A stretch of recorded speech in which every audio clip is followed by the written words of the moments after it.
শুধু ইনকিলাব মঞ্চ নয়, ওসমান হাদী হত্যার বিচার ছাত্রদল চায়। উল্লেখ করে ছাত্রদলের সভাপতি রাকিবুল ইসলাম রাকিব বলেছেন, তবে কেউ এই সুযোগে দেশবিরোধী ষড়যন্ত্রে লিপ্ত রয়েছে। সন্ধ্যায় জিয়া উদ্যানে বিএনপি চেয়ারপারসন বেগম খালেদা জিয়ার সমাধিতে শ্রদ্ধা জানানো শেষে তিনি কথা বলেন।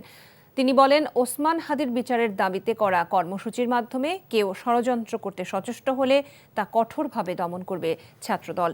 গণতন্ত্রের অভিযাত্রায় বেগম খালেদা জিয়ার অবদানের কথা উল্লেখ করে রাকিব আরও বলেন, খালেদা জিয়ার আদর্শ আর তারেক রহমানের নেতৃত্বে দেশ গঠনে অগ্রণী ভূমিকা রাখবে ছাত্রদল।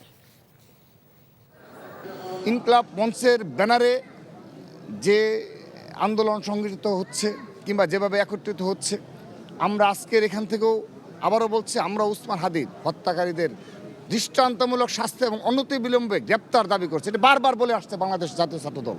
কিন্তু সেখানে আমরা সন্দেহ প্রকাশ করছি, সেই ব্যানারকে ব্যবহার করে কেউ না কেউ ষড়যন্ত্রে লিপ্ত রয়েছে।